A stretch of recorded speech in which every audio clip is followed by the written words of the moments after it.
6 mois d'existence, 50 milliards volatilisés, plus de 700 000 personnes arnaquées. Dans cette vidéo, nous revenons sur ce que je peux qualifier aujourd'hui de la plus grosse arnaque financière de l'histoire d'un pays que j'aime beaucoup, le Mali. Salut à toi et bienvenue sur la page DKP B-Learning. Je suis Paul Donmo Kimpact et sur cette page nous parlons de techniques de gestion, de stratégie et de création de valeur, car nous sommes convaincus d'une chose, c'est que chaque Africain a une carte à jouer pour l'industrialisation du continent.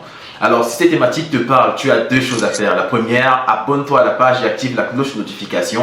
Et la deuxième, partage le contenu, mais à une seule condition, qu'il t'ait réellement apporté de la valeur. Pour que tout soit clair et que tu aies le maximum de détails possible, cette vidéo sera subdivisée en 5 grandes parties. La première partie abordera la genèse de l'arnaque. La deuxième partie mettra en avant les différentes méthodes utilisées en détail pour pouvoir arnaquer. La troisième mettra en avant l'explosion de la bulle, c'est-à-dire le moment exact auquel on a identifié que cette histoire qu'on pensait être très bien était une arnaque. Quatrième partie mettra en avant principalement mon analyse personnelle. Et enfin, la dernière partie me permettra de donner les conseils à mes frères africains. Sans plus tarder, passons à la première partie de cette vidéo, la genèse de la pseudo-entreprise OpenAI Mali.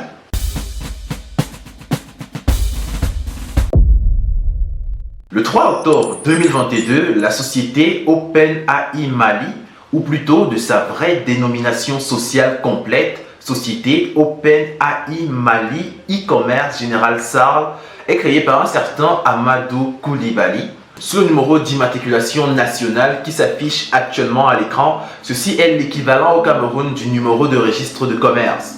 En outre, ils se sont également enregistrés sous le numéro fiscal qui s'affiche une fois de plus à l'écran, qui est l'équivalent de la carte de contribuable, désormais compris comme numéro d'identifiant unique au Cameroun. À ce niveau, on a la panoplie complète d'une entreprise formellement et légalement créée, d'autant plus que la création de cette entreprise-là est effectuée par l'API Mali, entendu comme étant la direction du guichet unique de la création d'entreprise de l'Agence de promotion des investissements au Mali. Vous comprenez que tout semble être suffisamment clair et très bien orchestré pour pouvoir atteindre des objectifs qui malheureusement seront sombres par la suite.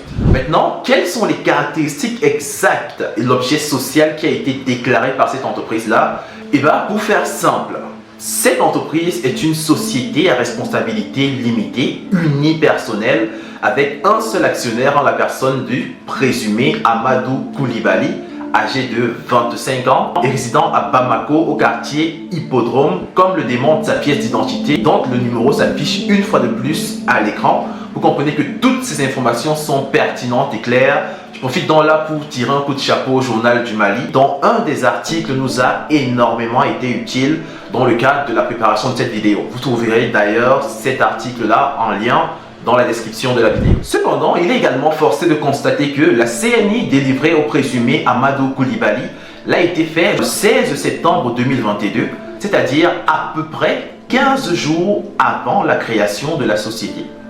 Je crois qu'il faut retenir cette date et vous comprendrez bien évidemment plus tard pourquoi ça a été un élément déterminant qui aurait dû attirer l'attention de la population malienne.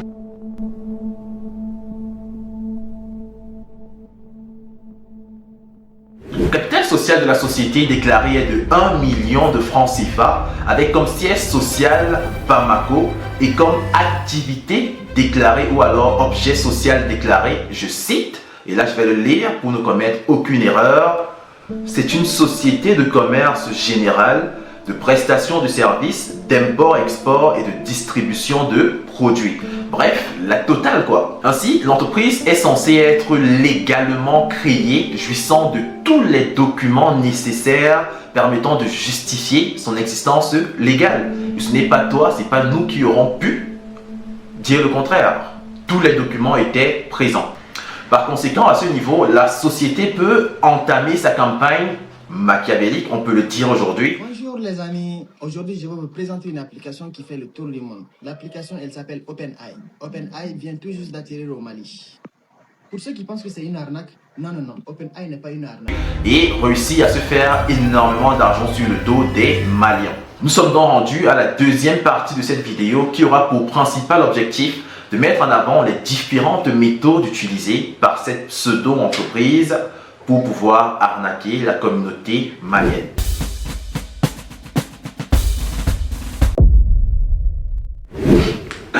Le sacré Amadou Coulibaly, il devait être assis dans sa maison au début avec son équipe en se posant la question de savoir comment faire pour faire comprendre aux Maliens que nous sommes la réponse à leurs prières en passant bien évidemment incognito et en se faisant le maximum d'argent sur leur dos. Déjà, j'avoue que j'ai essayé pendant longtemps de faire l'accent malien, mais vraiment je n'ai pas réussi. Donc vous allez vous contenter de cet accent-là. Mais réellement, à bien y penser, je pense que c'est cette démarche qui a été adoptée. Ils se sont bien évidemment concertés pour essayer de savoir exactement qu'est-ce qui devait être mis sur pied pour pouvoir avoir le maximum de Maliens dans cette arnaque. Après avoir profondément analysé la situation, j'ai identifié principalement 5 éléments combinés qui peuvent expliquer le fait que la communauté malienne ait encaissé cette pilule sans s'en rendre compte. On va y aller étape par étape, élément par élément. Le premier élément, ou du moins la première méthode qui a été utilisée par cette entreprise pour faire passer la pilule dans la gorge des Maliens, c'est tout simplement le nom choisi et donné à l'entreprise et le moment auquel l'entreprise a vu le jour. Je crois que vous l'aurez bien compris. L'entreprise est plus connue sous le nom de OpenAI Mali.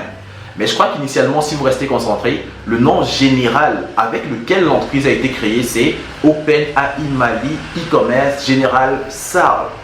Vous voyez bien que OpenAI, en septembre, venait tout simplement de lancer ChatGPT, qui était identifié comme étant la nouvelle intelligence artificielle qui allait changer complètement le monde.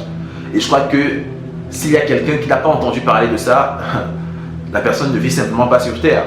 Ce qui fait en sorte que chaque Malien, chaque Africain même je dirais, on se disait, si et seulement si cette entreprise OpenAI arrive au Mali, globalement en Afrique, et que cette entreprise veut investir, sachant le boom que l'entreprise a du côté de l'Occident, ça sera très pertinent pour eux d'investir et d'être les pionniers en Afrique de cette intelligence artificielle. Alors dans l'objet social déclaré par l'entreprise, OpenAI Mali n'est ni une franchise de OpenAI, qui est le propriétaire de ChatGPT. OpenAI ne fait pas directement dans l'intelligence artificielle car ils ont déclaré commerce général, activité, etc., etc. Dans le nom et le moment. Octobre, c'est le moment où ChatGPT a commencé à faire beaucoup de bruit en Afrique. Et je crois que inconsciemment, beaucoup d'Africains, la communauté, en fait, toute personne qui a investi son argent avait l'impression d'investir dans l'intelligence artificielle.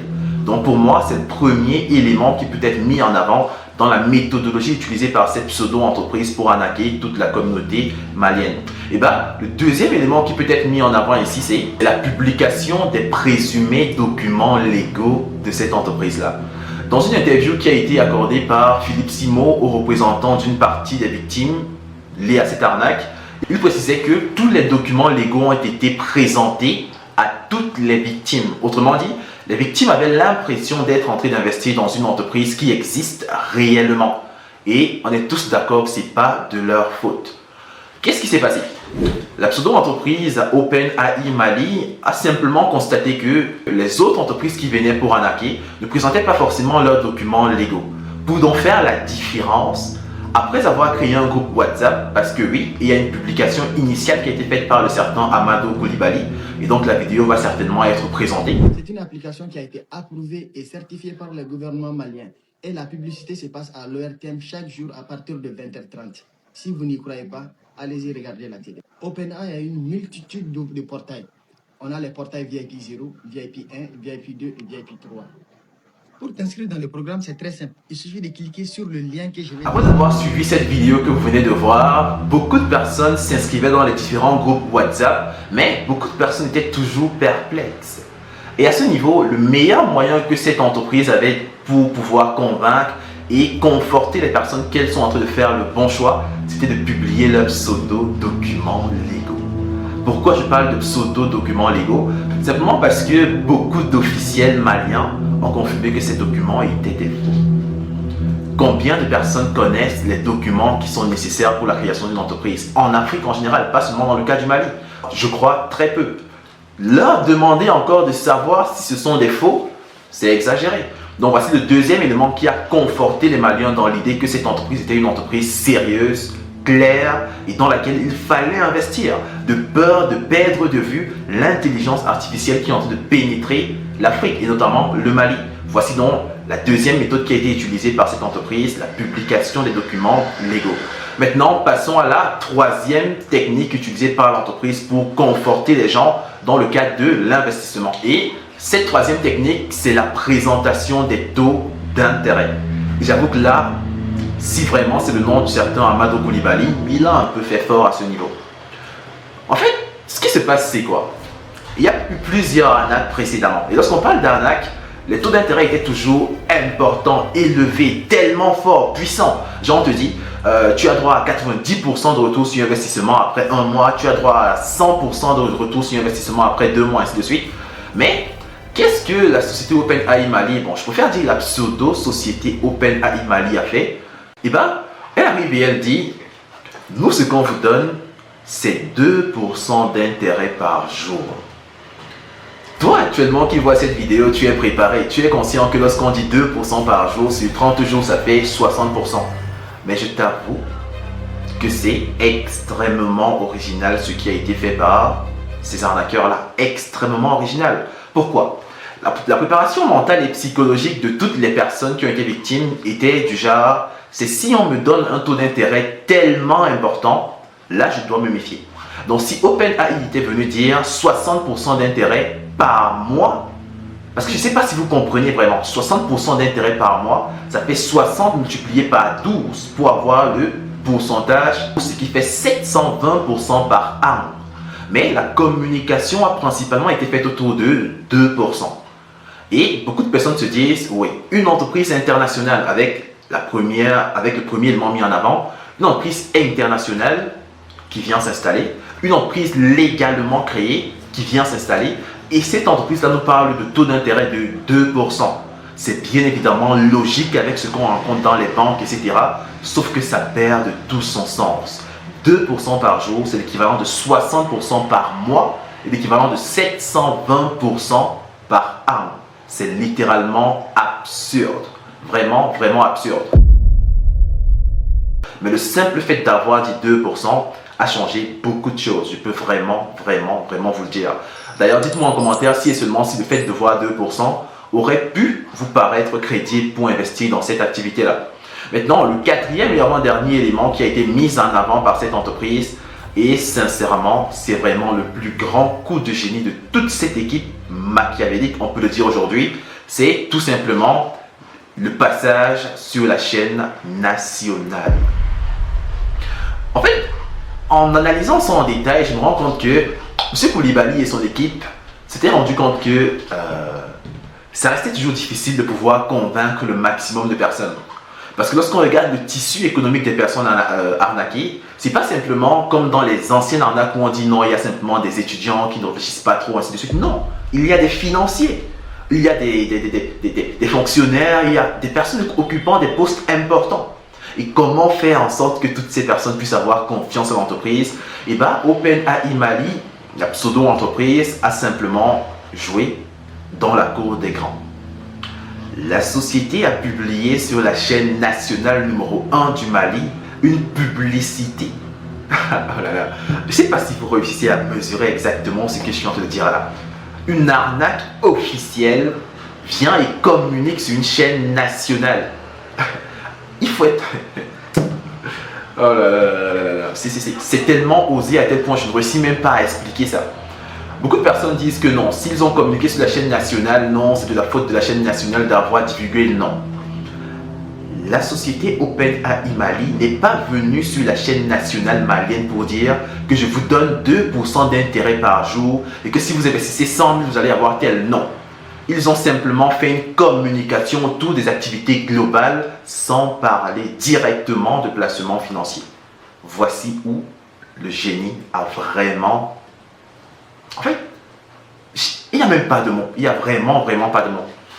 Or, le simple fait pour vous, Le simple fait pour nous de voir cette publicité-là sur la chaîne nationale, de voir le logo simplement de cette entreprise-là sur la chaîne nationale malienne, même si derrière on ne parle pas de placement financier, pour nous, ça a donné un sentiment de crédibilité supplémentaire. Car pour passer sur la chaîne nationale, il faut être accrédité par la nation. Bref, c'est un peu la logique de langage. Ça a été un élément déterminant qui a justifié et qui a mobilisé énormément de personnes. On parle de 700 000 personnes, 700 000 victimes. Et je crois que ces personnes avaient simplement accès à leur télé et en voyant une entreprise avec un nom qui porte sur l'intelligence artificielle, une entreprise qui a des documents présumés être légaux et enfin, en outre, une entreprise également qui présente des taux d'intérêt qui paraissent raisonnables. Et cette entreprise-là encore passe sur la chaîne nationale numéro 1. En réalité, avec ça, je n'en veux pas trop aux victimes. Bien vrai que je vais vous expliquer pourquoi je les en veux également par la suite devant au niveau de la conclusion. Donc voici les 4 principaux éléments qui sont mis en avant. Mais il y a un 5e élément qui est la preuve d'autorité. La preuve d'autorité, c'est quoi? Lorsqu'on parle de preuve d'autorité, ce que je vois, c'est une publicité d'un dentifrice français, je crois, Sensodyne. À ce niveau, ce qu'ils font, ils appellent des experts, ils appellent des dentistes. Les dentistes viennent et disent aux gens que Sensodyne, c'est le meilleur dentifrice. À ce niveau, on a la preuve parfaite de ce qu'on appelle la preuve d'autorité. Le médecin, lorsqu'il te dit que quelque chose est bon, de sa posture de médecin, tu acceptes. Et ce qui s'est passé avec OpenAI Mali, ils apparaissaient avec beaucoup de personnes, certaines personnalités. Je n'en dirai vraiment pas plus parce que je n'ai pas énormément de détails là-dessus. Mais cette preuve d'autorité-là a fait en sorte que beaucoup de personnes se sentent en confiance. La combinaison de ces 5 éléments explique le nombre de victimes qu'on a eues avec l'arnaque OpenAI Mali.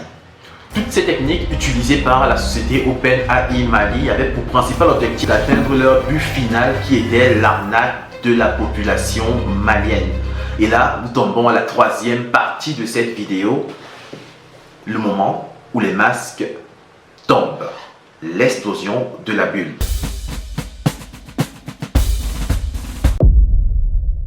6 mois après l'ouverture de la société, ou alors exactement 5 mois, 17 jours après l'ouverture présumée de la société, les premiers masques commencent à tomber. Et les résultats sont juste hallucinants, vraiment hallucinants. Le verdict est clair. La présumée société était centrée autour d'une arnaque financière très connue dans le domaine financier et qu'on dénomme l'arnaque selon la pyramide de Ponzi. Si tu ne sais pas de quoi il s'agit, en fait, laisse-moi t'expliquer simplement. En gros, il s'agit d'un système dans lequel c'est le dépôt des autres qui débloque les intérêts des autres, sachant que les autres sont bloqués en termes de retrait. Bon, j'avoue que ça paraît un peu compliqué là, on va aller simplement et en détail. En quoi consiste la pyramide de Ponzi? Il y a un monsieur, il est, on va dire, le principal arnaqueur qui met sur pied une arnaque dans laquelle les premières personnes qui vont accéder, une fois que ces personnes sont entrées, ces personnes vont patienter et avec des promesses d'intérêt importantes. Donc supposons, si la banque donne un intérêt par exemple de, je dis peut-être des bêtises, 8% l'année ou bien 10% l'année, lui il arrive sur le marché et il vous dit, la banque vous donne 8%, 10%, moi je viens et je vous donne 40% l'année. Vous voyez, automatiquement il y a un intérêt particulier qui sera vers lui. Or, il n'a aucune activité qu'il finance, par exemple comme une banque, pour pouvoir avoir de l'intérêt. Alors, les premières personnes qui seront entrées vont donner leur argent. Sauf que ces personnes-là seront limitées en termes de retrait. Ça veut dire quoi? Pour pouvoir faire son retrait d'argent, il va par exemple falloir patienter dans les 1 mois, 2 mois. Et en attendant ces 1 mois, 2 mois, il va rechercher d'autres personnes qui vont donner leur argent, qui à leur tour également seront bloqués pendant 1 mois, 2 mois, etc., etc. Je crois que pour toute personne ayant investi dans ce genre de situation, vous avez eu affaire à ce genre de contraintes. Maintenant, ce qui se passe, c'est quoi? Les premières personnes qui sont entrées et qui doivent faire le premier retrait, entre guillemets, 2 mois plus tard, patientent ces 2 mois, sachant que les autres personnes qui viennent d'entrer après elles doivent patienter également 2 mois. En attendant que les 2 autres mois passent, les sommes mises par le 2e niveau de la pyramide vont permettre de payer le premier niveau, etc., etc., etc. La pyramide prend toujours fin lorsque le système ne réussit plus à trouver de preneurs. Bon, pas de preneurs. Lorsque le système ne réussit plus à trouver d'éventuelles proies qui vont investir et faire les dépôts. Et là, la pyramide se bloque. On assiste donc à une explosion de la pyramide. Donc, globalement, c'est un système pareil. Je ne sais pas si les illustrations vont permettre de mieux comprendre, mais en termes d'arnaque pyramidale de Ponzi, c'est ce que je viens de dire précédemment. Les chiffres sont juste troublants, car bien que les chiffres déclarés ne soient pas vraiment vérifiables, on parle de près de 50 milliards de francs CFA arnaqués, avec près de 700 000 victimes. 50 milliards de francs CFA, soit l'équivalent de près de 76 millions d'euros. En 5 mois, 17 jours. 5 mois, 17 jours. Et sincèrement, j'avoue que jusqu'ici, je n'en reviens pas. Je n'en reviens toujours pas. Je ne réussis pas à comprendre comment ça a été possible en si peu de temps. En réalité, il y a énormément d'argent dans le Mali, en fait. Bon, on va y revenir parce que c'est littéralement troublant. C'est vraiment troublant. Passons donc à la quatrième partie de cette vidéo dans laquelle je vous présente mon analyse personnelle des raisons pour lesquelles cette arnaque a malheureusement eu un grand succès du côté des arnaqueurs du Mali et a malheureusement fait fureur au Mali en endeuillant beaucoup de familles car il y a eu des AVC, énormément certains des troubles mentaux actuellement. Pour quelles raisons est-ce que cette arnaque-là a marché au Mali et quelles sont les différentes responsabilités qui peuvent être incombées par les différentes parties?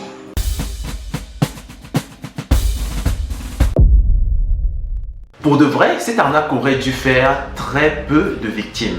Mais le contraire s'est produit et personnellement, je crois savoir pourquoi. Lorsque je parle de très peu de victimes ici, je mets en avant toutes les autres arnaques qui ont déjà eu lieu au Mali, pas que, en Afrique en général. Et toutes les vidéos qui sont généralement faites par plusieurs afropreneurs qui ont pour objectif principal de prévenir ce genre d'arnaque. C'est un peu étrange de se rendre compte à quel point cette arnaque a pris rapidement. Et personnellement, les responsabilités sont globalement partagées. Je vais aller personne par personne. Mais pour moi, les principaux responsables de cette arnaque, c'est d'abord les victimes elles-mêmes. À ce niveau, il faut que je distingue deux types de victimes. On a les victimes qui n'étaient pas informées que ce genre d'arnaque était possible. Parce que oui, on a des personnes qui n'ont jamais été informées qu'il y a eu des arnaques pareilles. Et en deuxième position, on a des victimes qui savaient que ce genre d'arnaque existait. Et je vais vous faire la nuance entre ces deux catégories de victimes. Pour la première catégorie de victimes ici, c'est des personnes qui ne savaient vraiment pas que les arnaques existaient et qui ont été encouragées par d'autres personnes qui avaient déjà investi à investir. Et ces personnes-là ont investi et malheureusement, il s'est avéré à la fin que c'était une arnaque. Ce sont vraiment les seules personnes pour qui j'ai de la compassion dans le cadre de cette arnaque. Maintenant, revenons à la deuxième catégorie. La deuxième catégorie de personnes, ce sont les personnes qui étaient informées que des arnaques de la sorte existaient, mais qui malheureusement ont encore investi. Et là, je vais vous dire quelque chose qui va peut-être vous choquer, mais l'intention de ces personnes était claire. On a expliqué la pyramide de Ponzi tout à l'heure. Les premières personnes à avoir investi gagnent énormément d'argent avant l'effondrement de la pyramide. Et sachant que les autres arnaques qui avaient été mises sur pied au Mali et partout en Afrique ont pris énormément de temps avant de tomber, beaucoup de personnes, vraiment beaucoup de personnes, se sont dit que sachant que c'est une arnaque, si j'investis vite et rapidement mon argent, je peux faire du bénéfice, sortir et laisser les autres tomber, laisser les autres... Bref, je ne sais même pas... En fait, il n'y a pas de mot bref. Les personnes voulaient rapidement faire de l'argent et laisser les autres tomber, en pensant que le présumé Amadou Coulibaly n'avait pas également réfléchi de la même façon.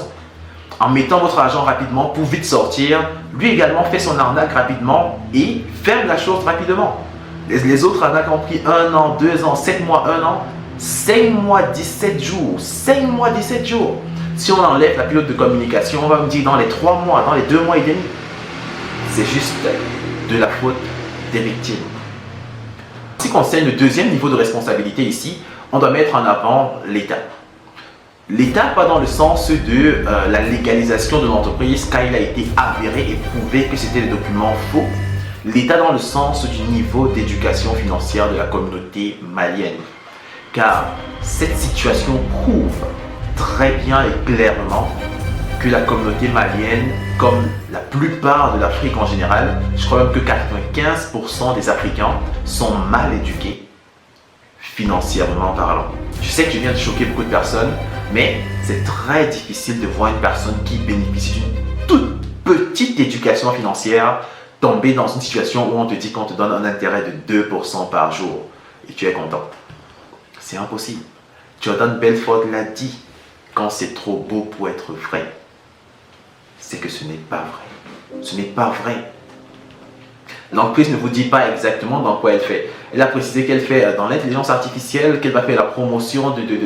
Il y avait tellement d'éléments, mais qui étaient trop flagrants pour pouvoir passer. Trop flagrants. Beaucoup de personnes disent que non, comme c'est une entreprise placée dans un lieu huppé de Bamako, c'est ça que c'est en fait, c'est la raison pour laquelle elles ont investi. Bref, non. Non. Lorsque ton argent est encore dans ta poche, tu es le maître de cet argent-là. Mais une fois que l'argent est sorti de ta poche et est entré dans la poche d'autrui, tu perds tout le contrôle que tu avais sur cet argent-là. Donc voici pour moi les deux principaux éléments qui ont fait en sorte que cette arnaque puisse passer. D'abord, la faute revient aux victimes. Il y a des victimes vraiment qui sont à dédouaner car elles ne savaient pas ce qui se passait. Il y a d'autres victimes malheureusement qui ont investi en sachant qu'ils allaient sortir en étant bénéficiaires et les autres allaient tomber. Et il y a l'État qui doit, au travers de cette situation, mettre sur pied un système d'éducation financière, bref, ajouter des modules liés à l'éducation financière dans le pays. Car si en France, par exemple, si les pays qu'on appelle souvent l'Occident disent qu'il y a 46% de personnes qui sont mal éduquées financièrement, en Afrique, nous qui les prenons toujours comme étant des modèles, etc., vous comprenez que le cas est extrêmement lourd. Alors qu'on doit absolument avoir une éducation financière de taille. Maintenant, quels sont mes conseils que je vais donner en ce qui concerne la 5e et dernière partie de cette vidéo?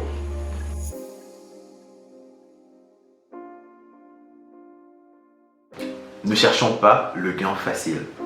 Chers Africains, ne cherchons pas le gain facile. Beaucoup de personnes se placent toujours et veulent investir en se disant « Non, je suis en train d'investir. Non, j'ai mon argent dans telle activité. » Tu ne peux pas faire de l'argent sans transpirer. Tu ne peux pas et tu ne vas jamais faire de l'argent sans transpirer. Pour pouvoir réussir à avoir énormément d'argent, il faut énormément travailler.